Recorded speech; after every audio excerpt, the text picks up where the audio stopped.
Boa noite a todos, boa noite Edson. Nós estamos aqui hoje fazendo este vídeo em função da impossibilidade de estarmos juntos, estarmos presentes lá no nosso querido Seara das Fraternidades, fazendo essa reunião, que é a reunião pública das quartas-feiras. E hoje eu estou aqui fazendo esse vídeo da minha casa.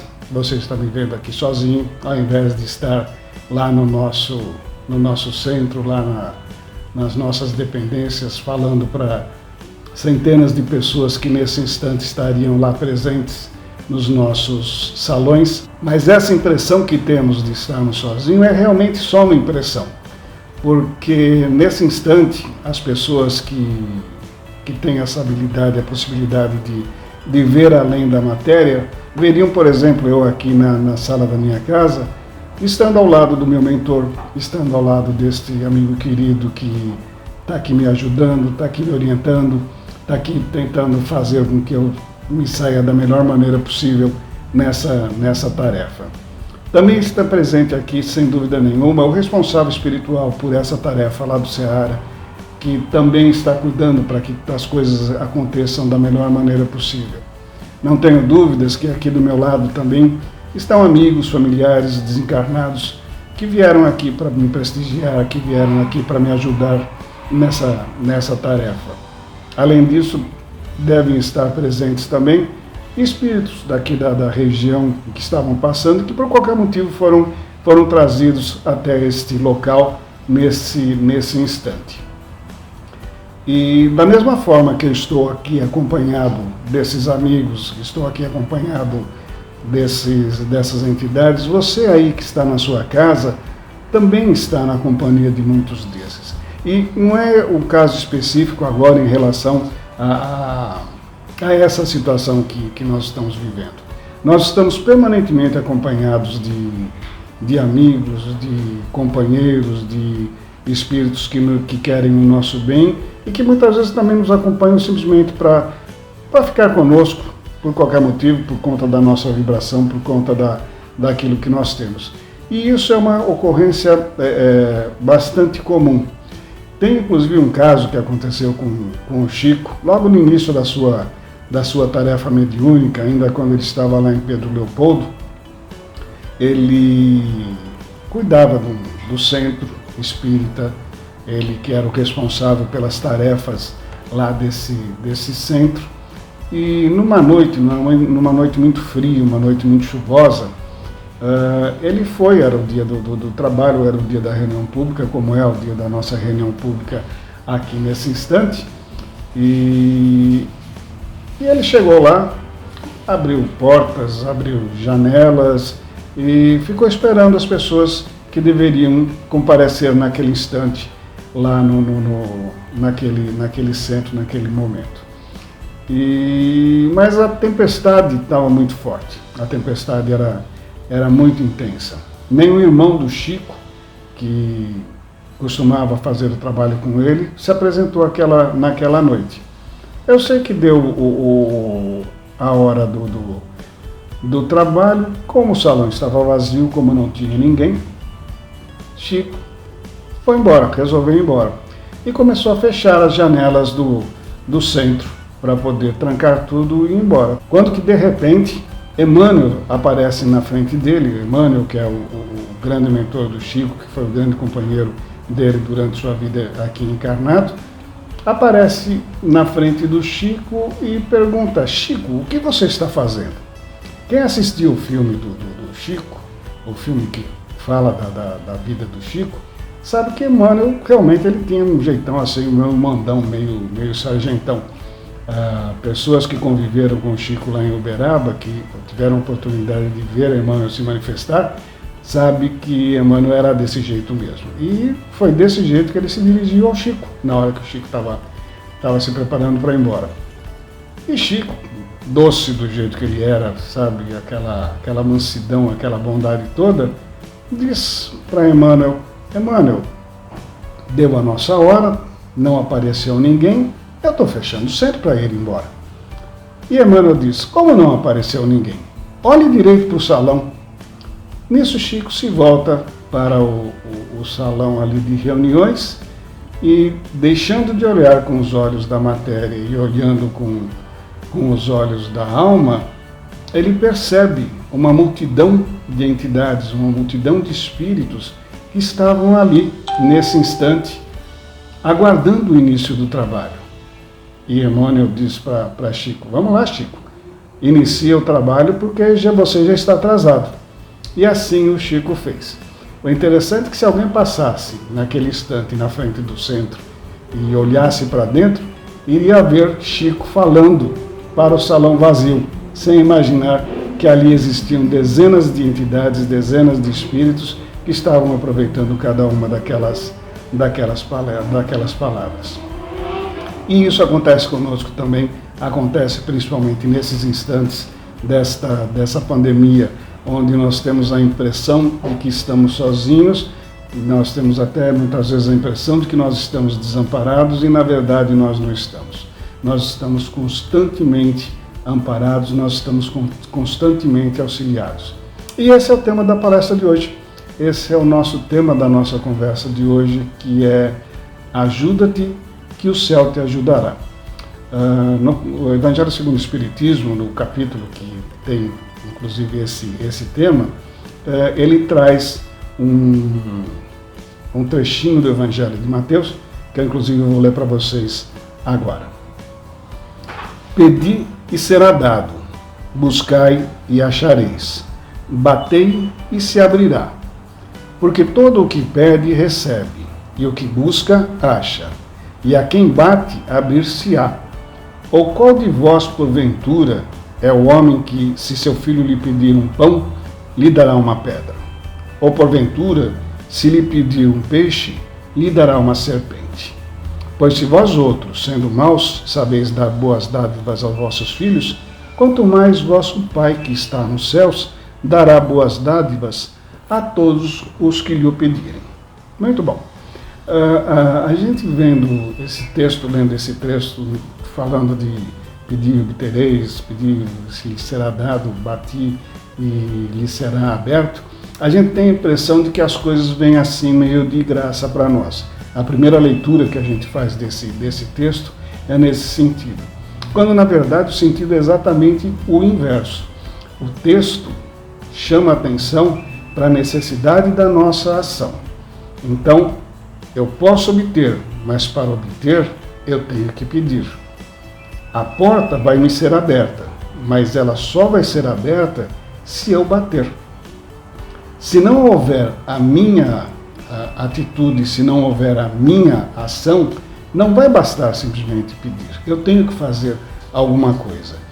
Porque se isso não for desta maneira, se não existir a necessidade da minha atuação nesse processo, se os céus me dessem qualquer coisa de graça, eu não iria sair do lugar, porque na verdade nós somos pessoas acomodadas, nós adoramos a nossa zona de conforto, nós não gostamos de sair da nossa situação, nós gostamos mesmo de ficar quietinho no nosso canto. Imagine só você, se lá naquele tempo que a gente habitava as cavernas, se todo o alimento que a gente precisasse, se tudo aquilo que nós necessitássemos, se isso caísse dos céus. Possivelmente, hoje em dia, dezenas de milhares de anos depois, nós estaríamos ainda vivendo nas cavernas, porque a gente não iria sair. Se nós tivéssemos absolutamente tudo aquilo que nós precisamos, nós não iríamos sair da nossa zona de conforto. Mas Deus, na sua bondade e misericórdia, não permite que isso aconteça. Então, o que há necessidade? Nós tivemos que sair da nossa caverna para ir caçar, para ir trazer comida para dentro do nosso canto, para a nossa família. E no início nós caçávamos com pedras. E aí nós começamos a perceber que os animais eram muito espertos e eles fugiam das pedras que nós atirávamos. Então nós resolvemos desenvolver um pedaço de couro onde a gente colocava a pedra dentro e a gente conseguia tirar a pedra mais rápida e mais longe. Com o passar do tempo, nós percebemos que a gente poderia ser um pouquinho mais efetivos se ao invés de pedras nós usássemos lanças, e nós inventamos a lança. Passado outros tantos anos, nós descobrimos que se a gente diminuísse a lança e colocasse ela num arco, essa lança iria mais longe e conseguiria atingir a caça de uma maneira mais rápida. E assim, ao longo de todos os séculos, nós viemos evoluindo. Nós viemos evoluindo através do nosso trabalho. Essa é a lei do trabalho. E é o nosso trabalho que conduz ao nosso progresso. Do mesmo jeito que nós saímos da pedra lá atrás e hoje em dia nós temos outras formas de caçar, temos outras formas de nos alimentar, porque nós evoluímos nessa tecnologia. Junto com a nossa evolução tecnológica, nós também tivemos a nossa evolução moral, porque isso também faz parte da lei do progresso. A lei do trabalho e a lei do progresso, elas estão andando muito juntas, e é isso que nos impulsiona à frente. Então essa lei nos diz claramente que quanto mais nós nos esforçarmos, mais nós seremos recompensados. Por quê? Porque à medida em que eu faço a minha parte, Deus, os céus, o nome que você der para isso tudo, também vai fazer a parte dele e vai nos ajudar nessa nossa caminhada. Mas aí nós esbarramos num outro problema. O que a gente deve pedir? Você talvez possa dizer, poxa Sérgio, há muito tempo eu peço para ganhar na Mega Sena. Há muito tempo eu faço a minha parte. Eu vou na lotérica e faço o jogo. Mas nem por isso Deus me concede esse prêmio. O que eu estou fazendo de errado? Ou será que Deus não gosta de mim? Na verdade, a gente precisa saber muito bem o que a gente precisa pedir. Porque nem tudo aquilo que a gente quer é bom para nós. Então, muito embora muitas vezes nós fazemos os nossos esforços numa direção, mas de alguma maneira ou de outra, aquilo não é o mais positivo, aquilo não é o que nós precisamos. Nós somos egoístas por natureza. Nós costumamos pedir muito a nosso favor. E esquecemos que a gente precisa se dedicar um pouquinho mais. A gente precisa ser um pouco mais generoso. Então, na hora do que pedir, o que eu posso pedir? Eu posso pedir, mesmo olhando exclusivamente para mim, eu posso pedir para que eu tenha luz, que eu tenha paz, que eu tenha sucesso nos meus empreendimentos, que eu possa crescer como pessoa. Eu posso pedir também para aquelas pessoas que me rodeiam. Eu posso pedir para a minha comunidade. Porque o quanto mais justo for o meu pedido, o quanto melhor for o meu pedido, não só para mim, mas para todos aqueles que estão ao meu lado, mais facilmente esse pedido será atendido. Quanto menos egoísta esse pedido for, mais facilmente nós vamos obter o auxílio do céu. O nosso pedido precisa ser justo, o nosso pedido precisa ser bom. E você que me acompanhou até agora pode estar pensando assim, poxa vida, mas tem determinadas situações onde que eu faço um pedido justo, onde que eu faço um pedido que é bom, e mesmo assim eu não o obtenho.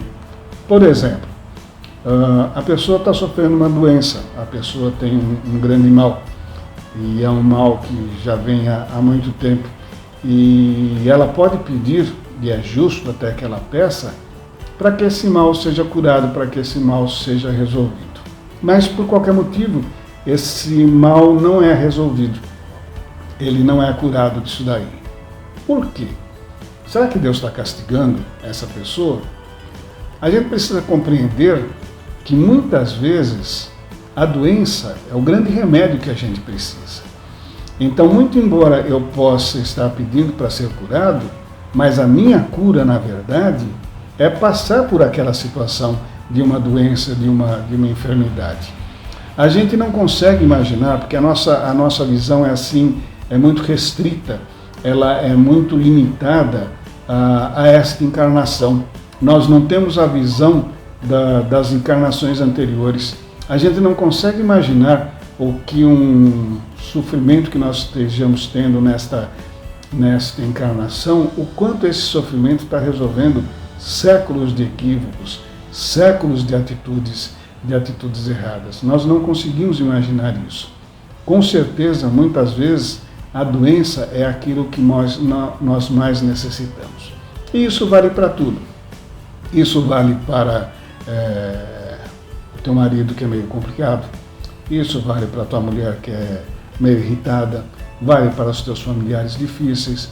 vale para o teu chefe, que também é uma chateação sem tamanho, vale para este momento que nós estamos vivendo, que é um sofrimento geral, onde existe muita desesperança, onde existe muita preocupação, ninguém sabe o que vai acontecer amanhã, mas vale para tudo, porque nós vamos receber sempre aquilo que está de acordo com a nossa programação reencarnatória.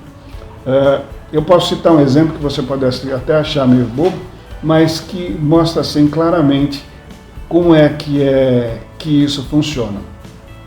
Eu gosto muito de pintura, eu adoro pintar. Só que está pegando problema, eu não sei pintar. Um belo dia eu resolvi, seguindo até esta recomendação do ajuda-te que o céu te ajudará, eu resolvi aprender a pintar. Então, o que fiz eu? Eu comprei umas tintas, comprei pincéis, comprei telas e eu consegui fazer um monte de sujeira. Nada mais que isso, foi um monte de sujeira. Muito embora eu adorasse, e adoro ainda hoje em dia, eu não conseguia além da sujeira. Eu falei, bom, de repente eu não estou fazendo a coisa certa. Vou me matricular numa escola. E assim eu fiz. E o máximo que eu consegui foi sujar mais telas, só que dessa vez com o auxílio de uma professora. Por quê? Porque eu percebi que isso não faz parte da minha história. Não é um talento que eu tenho. Embora eu possa gostar, eu não tenho talento para isso. Mas eu tenho talento para outras coisas. Então, nesta encarnação, eu vou me dedicar a esses outros talentos que eu tenho, porque realmente isso faz parte da minha programação. Quem é que pode imaginar que numa próxima encarnação eu não venha a ser um grande pintor? Não sei, a gente não sabe, a gente não tem condição de adivinhar.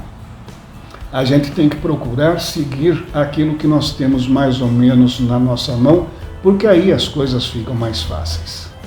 Assim, o quanto mais eu procurar me dedicar para aquilo que está ao meu lado, para aquilo que eu sei que está mais ou menos dentro da minha necessidade, está mais ou menos dentro da minha possibilidade, mais facilmente as coisas irão acontecer. Com certeza, quanto mais generoso eu for, as coisas também vão acontecer de uma maneira mais fácil. E isso não é o Espiritismo simplesmente que fala. Isso não é simplesmente a doutrina espírita que diz. Isso, na verdade, faz parte de um conhecimento ancestral. A sabedoria esotérica há muito tempo diz que o universo conspira a teu favor. E você pode reparar que isso acontece. Sempre que você estiver envolvido num projeto positivo, sempre que você estiver envolvido numa boa atitude, seja para os outros, seja para você mesmo, as coisas funcionam e funcionam de uma maneira bastante efetiva. Mesmo agora, nessa situação que nós estamos vivendo de pandemia, se nós procurarmos fazer a nossa parte, que seja ajudando aquela pessoa que está mais necessitada, que você sabe. Não precisa muita coisa, indo fazer compra para alguém que você sabe que está impossibilitado de sair de casa, conseguindo arrumar alguma coisa para uma pessoa comer, seja ela quem for. Em relação a você mesmo, tendo pensamentos positivos, tentando manter a tranquilidade, aceitar as pessoas que estão do teu lado, entender o momento difícil que nós estamos passando. Porque quanto mais você fizer a tua parte, mais o céu vai te ajudar. Mais facilmente nós vamos conseguir passar por toda essa situação. E isso pode acontecer não só nas grandes coisas, você não precisa se preocupar, não, eu vou pedir a Deus para que essa pandemia passe. Nós podemos nos preocupar com as pequenas coisas também, porque mesmo nas pequenas coisas, nas coisinhas do cotidiano, Deus está presente e enquanto você estiver fazendo a sua parte, o céu com certeza vai fazer a parte dele. O céu com certeza também vai te ajudar. Eu vou contar para você uma historinha que aconteceu comigo nesse processo em que eu estava montando esse nosso bate-papo. Quando nós fomos convidados para fazer uma palestra quando nós somos convidados para falar em qualquer lugar, as pessoas normalmente nos dão um tempo previsto, que é o tempo que eles têm programado dentro das atividades da casa. E aqui, especificamente no caso da Seara das Fraternidades, o tempo que é estabelecido é mais ou menos 30 minutos. Pois muito bem, eu tenho por hábito pensar no tema que me foi passado, eu tento montar alguma coisa, faço alguns tópicos, você pode até não estar vendo, mas eu estou aqui com um pedacinho ligado, o meu computador ligado aqui com os temas que eu estou vendo para poder falar sobre tudo aquilo que eu imaginei. E depois que eu estabeleço esses tópicos, eu faço como se fosse um ensaio, para ver quanto tempo que eu estou conseguindo gastar. E eu sei que eu pensei, fiz esse ensaio e eu descobri que eu só estava preenchendo 17 minutos do tempo. Faltavam 13 minutos para poder preencher aqueles 30 que me foi dado. E aí bateu aquilo que de vez em quando bate nas pessoas, que é o bloqueio criativo. Por mais que eu pensasse, por mais que eu me dedicasse, eu não conseguia sair daquela situação. Eu sei que teve um certo instante que eu resolvi até reclamar numa rede social que eu participo, e eu disse, poxa vida, estou aqui com 17 minutos de uma palestra que deveria durar 30. E depois que eu publiquei isso, só falei isso daí, depois que eu publiquei isso, as pessoas começaram a responder a essa minha postagem, alguns com algumas dicas, outros dando uma sugestão de abordagem. E eu sei que eu comecei a ler aquilo tudo que eles estavam me passando, que os meus amigos estavam me passando, e de repente eu percebi que naquele instante eu estava tendo o exemplo prático dessa palestra. Eu estava tendo o exemplo prático do ajuda-te que o céu te ajudará. Porque naquele instante que eu peguei e eu joguei, quase que como se fosse um pedido de auxílio, o céu imediatamente mandou que pessoas respondessem para mim, que pessoas me dessem dicas, que pessoas me dessem sugestão. E isso acontece na nossa vida a todo tempo, a todo momento. Muitas vezes a gente está envolvido num problema e de repente aparece uma pessoa e no meio de uma conversa assim absolutamente despretensiosa, ela vem nos dar uma informação que é a solução do problema. Eu não posso esperar que quando eu estiver com um problema, que Deus apareça na minha vida e vá resolver esse problema. Ele não faz isso para a gente. O que Ele me dá são ferramentas para que eu possa lidar com isso. Mas até nesse momento, até nesse instante, eu também preciso ficar atento e eu também preciso fazer a minha parte. Porque eu preciso perceber que isso chegou à minha vida. Seja uma conversa, seja um texto, seja um acontecimento que eu observo, eu preciso estar atento para, seguindo aquele ensinamento de que o universo conspira a nosso favor, eu preciso estar atento para saber o que o universo está dizendo para mim. E sempre que eu estou atento, com certeza eu vou receber uma boa lição, eu vou receber uma boa orientação. Nesse instante, eu espero honestamente que o que o universo esteja dizendo para você, através das minhas palavras, porque quem está dizendo aqui não sou eu, mas é todo um conjunto de espíritos, de entidades, de conhecimento que veio através dos tempos. Eu espero que nesse instante o universo esteja dizendo para você, olha, não se preocupe, tudo isso vai passar. Nós vamos ter que passar por essa situação que nós estamos vivendo, mas tudo isso, um momento, vai ter fim. Tenha paciência, tenha esperança, tenha resignação, faça aquilo que você puder. Porque no momento certo, no momento em que a humanidade já terminou aquela necessidade de passar por essa situação, tudo isso vai passar. E nesse instante, você vai voltar a ser feliz. E é isso que eu honestamente desejo para todos vocês. Muito obrigado e uma boa noite.